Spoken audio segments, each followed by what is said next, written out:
vetting ho kwan se hwe na omo ne nsemtwefo ani enkomo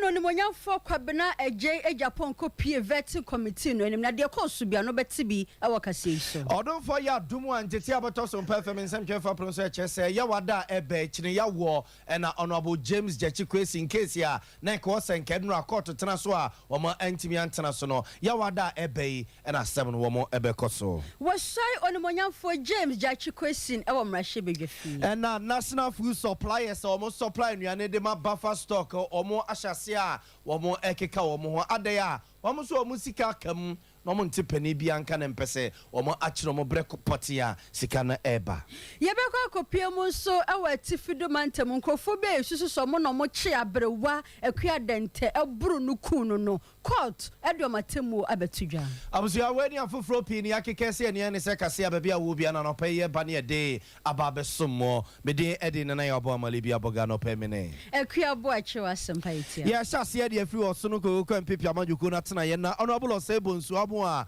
no na sanmra ne se obi amo a wo ye mrasebe dwani wo mrasebe dwe fima desia e wo kwapem south abaton pesia so a MPP amanyoko vetting committee a eran mu bedu a wo mo esre tu ani ne ese yin for se wo mo enfotumi ma wonum no mo ni party nanim enfo mo 2024 elections no sa vetting committee no a wo mo edoso ran mu du no papa eka ho na nse so ahye so a yeso vice president Dr. Alhaji Mahmoud Bamia wa ko vet yewie wo ba ye nsemtwefo gu hodom pabam no atena ne kemu no okọ kwabena ge Japan so akọ owie pabam no atena ne kemu kọ oru aboache Jakom pabam no atena ne kemu kọ chese obi akọ a enya de awan na dwene se wone ensemtwefo bedi nkomamra wakwa kosia empenimfo na awie ena nam so menra wo mo aye adwuma wie ya wo mo ene ono abo Kennedy ohene Japan ewie ye no ensemtwefo ebopino pani obi amo a ekobusa no se na de asem no maka chempenimfo no a omwie veti ni wie pe ye pinu omo na omu nyina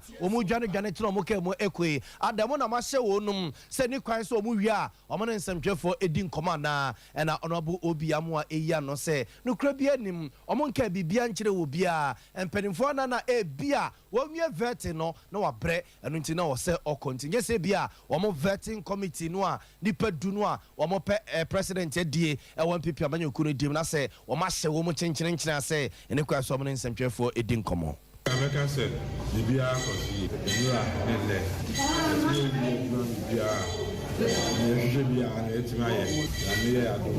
I said, yes, said Anka, someone I can't say, come on, Baha 80, Libya, then, Mushet, Casam, Mapoka, but just a car or have most of the you walk around Mukana, never see Yano, as you person. Visa grab a bit and your life coverage. We only have team members and it's candidate as much as possible. Ma and so near BC or Hanabuka media survive this and say, as soon as you can. And we had the mobile so yet the Prana Vivia. Then say, the constitution is the anti. Presidential vetting committee. Association aspirants are those who can be members of the committee. Now, any vetting, you have a panel qualifier. Now, you have a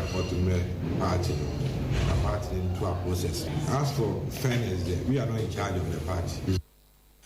I was going to know and I am Raswe Jenny or one Raswe Fima, this or work your pimps out about persuasion, people you couldn't vetting committee no, what can who be pa and na ono so and na eye kasama for a demand Pamakuma Kudubako 11 wa more vetting penning for no and watch a senior credit da so must you be a home can say who you vetting wa and then some for in the encomo. Enra no monyamfo kwabena eje Japan kopie mu abedwakwa o mo hwe no mo tutu sampanyifo yo ma kire sa no komumodu no mo betumi adi MPP amanyoko no anim akọ osa 2024 na yera kwabena Japan o mo tutu na no wie ya wo pia bonte ne nsem kakra o de ma ye ne se we kra de ya futu ye kwama NPP national executives no so mo hwe na neoma emu na ho na no na beboa ma sumdwe afa ne ntampefra. Advice to the National Executive. I've been a General Secretary myself.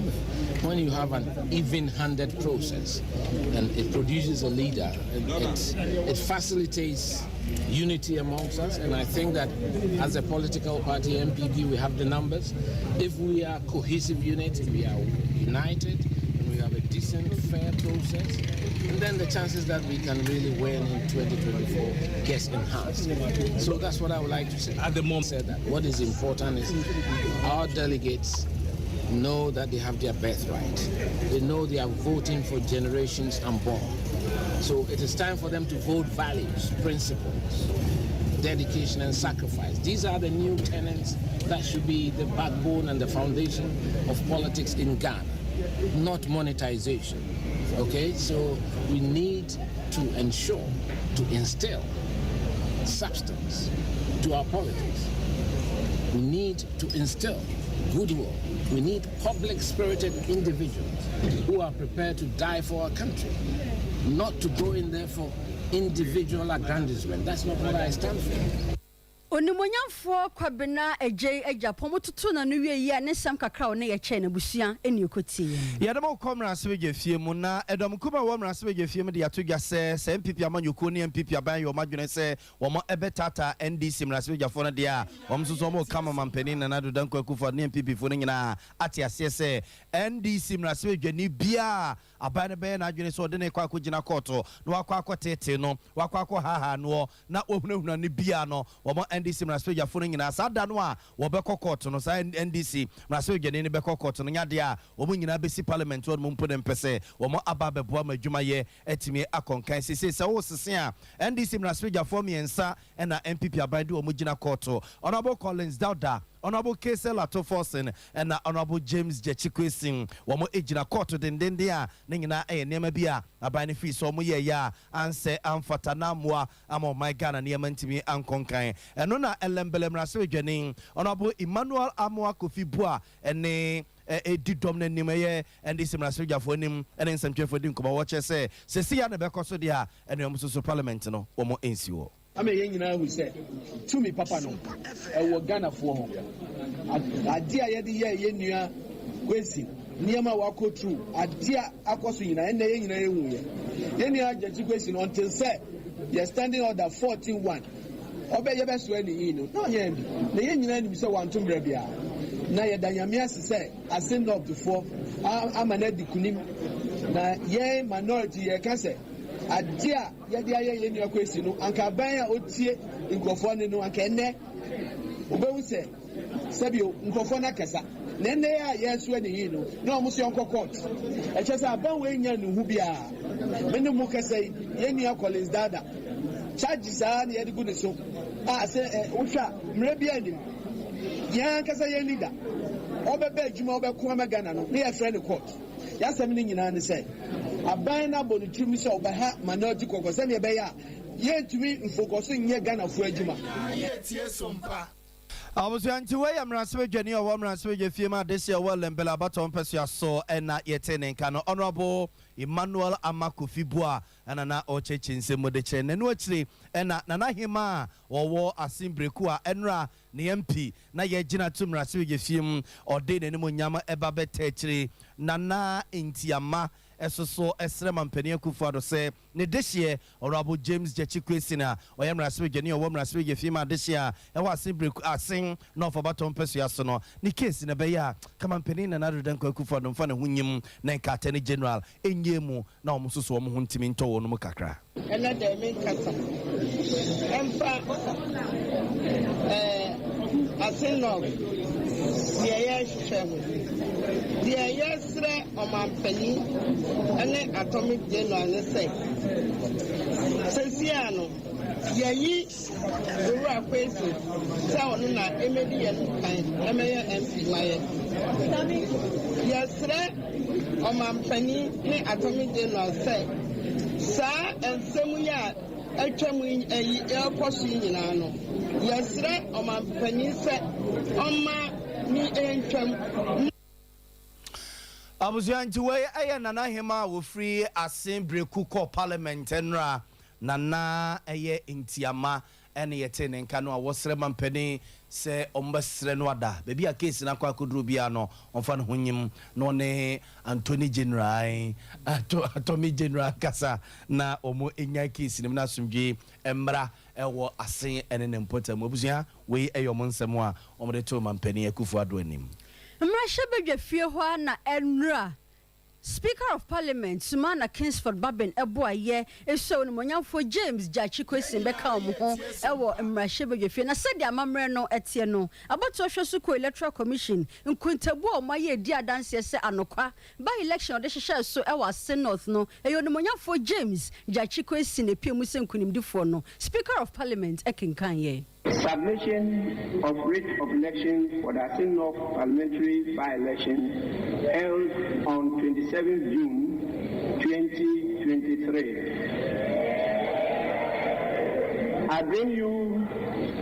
greetings from the Electoral Commission and trust that this letter finds you well. Kindly find attached the writ of election for the Asin North parliamentary by-election held on Tuesday, 27 June 2023 in the Asin North constituency. Thank you. Yours faithfully, Mrs. Jane Mensah. Sompa FM. Working career ya pair and wajina standing order se wo mrahye bedwefie order 14-1 eso no monyamfo James Jachi Kwesi.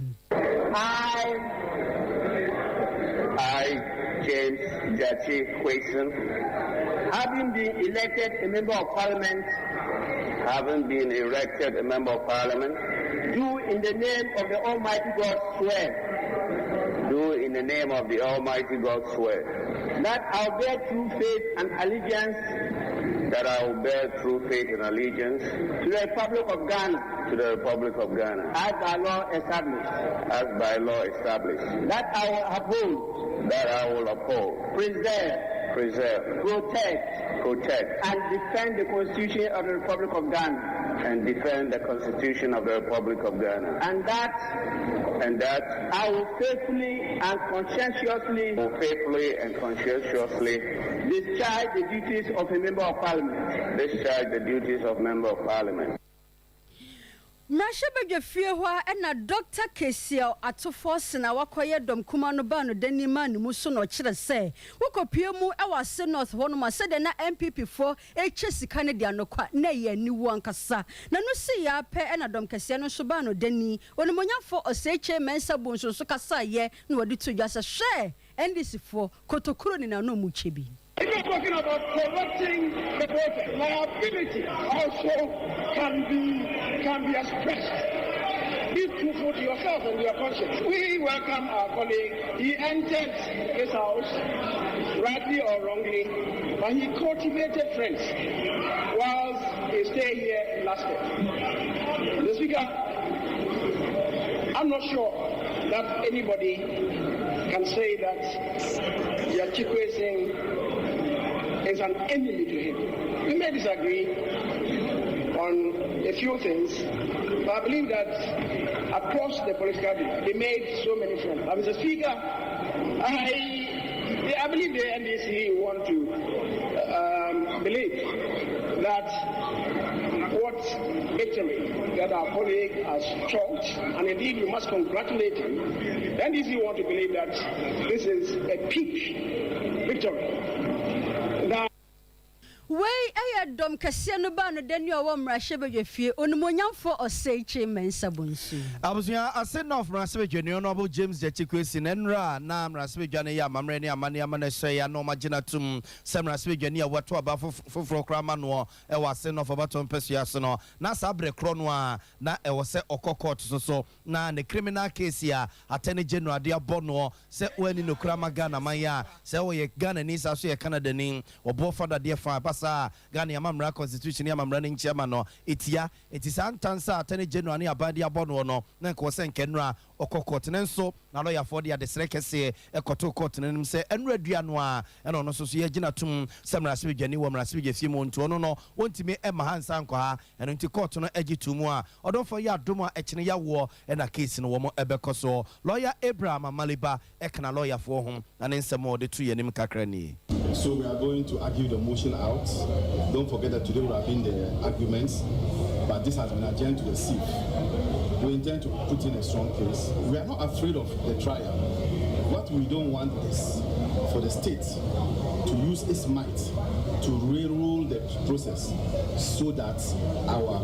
client will go to jail. Abusuya lawyer Abraham Amaliba no si ya and attorney general na bedi echire lawyer Alfred Tuan ye boss so no e de nsem kakra etu ye nim se koba ne sa no na chese wo so mogitum na omohwe ama papa ne koye adwuma mrase je fie mu wie no odom fo ya dom a e chena wo mo e ba case ne so. Yes, as we indicated in court, truly Mr. Payson is today on a national assignment. He's being sworn in. Unlike the other time that he said he was on national assignment, we disputed. We don't dispute it. Being a member of parliament is a national assignment that is undertaken. I think the judge also made known to us that the Speaker of Parliament had written a letter to the court. We went through the letter and we have the considered view that the request for adjournment is in the right direction. So that's how come we never opposed the request for adjournment. We aban lawyer Penny Abedi echire lawyer Alfred Tuan ye boa na ebusia ye te nenken. Abusiamu bekaya enfie mienseni eno mochi abere poso ekua dente wati fedomantemu eboni beye bro na ya ekuno na hwehwemu ahodo na ene koso nam so ema matwe sankrofo mienu wakopie mu ewo Tamale High Court ebu asem na no okowie no wose Hajia Serena Mohammed ene Latifa Bomaye womo wade kwadu obom so omekunipa ne senti womo nkode fiase enfie no dumienu we ena tetenani awoda Amnesty International wa Ghana ha say ano ede betu dwa say efie dumienu ede ma omuni di ehwa Nyankopon ena afefie nti ene ama mo san fie dumienu no Champion something 9 years. A credit a woo or Capabano. But a woo and a mere Capamico Crumo investigation debate. And she and let me see and a mirror who not many so I just said, Study and see. I bet him on Nampopado, Momachimi, a conviction if I'm you, the woman, and here a dummy, a yepa. A man of you who said, we are the in the party I don't fuck that pound so. Now, my main case is to say, this is the punishment according to the man in the family, you know. It's a course of punishment a bro yomu enya etoso die enipa dodo a ya convict wo mu no e fensa e show say video na e ba bon tini mu nyina mo hwe ekromu a ekrom patam nya kan nipa e dia bewa we si wo aku no e di se wie na nipa bi elu kan yi wo mu e pa ne chi wo ma e am na international de gidi se kai betim o man ni betim aye de brosa. We Amnesty International Ghana titneni Ora Francis Nyantachi. Na National Food Suppliers Association for mo supply nuane edema National Buffer Stock Company Limited for HSA eka da hono no empemanim na omonte pani bia so nka se bia oba basi bibia tro mo se bia monche na watch mienu na watch miensa na se bosome bi na yemetiti musika no mfemfiri hono mo omokwa obia mai wo no mo a empanimfo ni sisi hono mo echemum bia wasi jama sa enom de sisi wono mo a omonye wo madwene se wo mo mai wunum enam so manra kwasi prene ka ne so mo kokkohyase a wo mo ekopekete and ye dompem no mo koboy wo sa atena hono mo a ye mo hwa animu a ene so musika no wo mo ensa beka na opani a okasa de makui eye kwaku amedome na nsem a wode to ye nim enie se wo mo ma ban na wotwemi no sika no so mantua a enuane ne bi nko ene bi susu aba. Government is owing us money for the supplies we've done since 2021 till date, running into millions of cities, 270 million. We've done everything possible to get our monies paid to us, which has not yielded any positive result. We had intentions of picketing here on the 13th of last month. There were some interventions which we saw that it was necessary for us to call off the picketing with the hope that they were going to get us paid before today. Unfortunately, after those interventions were made, that stopped us from picketing here on the 13th of last month. We have not heard anything from Abusuantiwe National Food Suppliers Association for mo supply nuane edema National Food Buffer Stock Company Limited for na yeti won mo nkene nyina ayo musika kamua empenifo so nya o madwene so mutu ade free ho ama wo mu awofo bia wo mayimu nso kire sade Ministry of Education ene ngomesu akubatan no eye no de o mani nye hokra wo kirema akwama mra o modema amofra no de esua wo hwemu a nkora ne befia na wotwe ba akwa na wotwe mienu na wotwe miensa na o mo san ekosukuma wo fo yi bisa se ekwan ba nso na mo befa no ma pay school fees e de amasa mo free Ye ngwala no se ye makwaya obi kono papa nje wokoyim okudi adopa 3 months opeske onye ska petito enyema dia kosku obu okwa 7 na busuafo ni bi enso otimi go deeper akodok obi kokwase na me mentese and now come on how many days how many weeks how many months and nkwala ne dem kwan nti yesa mo ye hu bibi pa enye sa ye bezie enye papa you're very bad and grandma kwa democrat nya 1 week o Mrs. School bi o ma kwan Thursday ye twam ye o last week Thursday ya no ma kwan and there will be a school na parents ne say kwa kotua fees enya fees ketwa o ebi mu fees wo anim obi mu tua 1,500 mu tua 1,400 500 na parents so abo ahon so mo ahon e was say sa short time no so sa kotua say ska ibi nti no e ha adwene pense mo kan bibi e ma ye na awofo no ye brepa Yamana bofo kwa miredu na bobo sansem ye no e de besom ye. Ye gina we su na no pay nsemo e bobo no de besom na busu ya ne ye de mo se ni asore na ewuku adoma hine ye dubo a che tena se na wafre wakawasem wakawasem dwumadie so wo Sompa FM ene Sompa television eso ye na esoma no pay na ya bo amalibi aboga no pay mene ekua bo a chewa Sompa itia yesem for penini asante ye bo Benedict na kukuwa na chinchin fidie na de ma ye buffalo ya kwesi brunya be matenti ahofe gram odemeka de odemeka so hu nti ye di manim ne enko se kanate usiafo o my ni sum no ato aso Second Bank.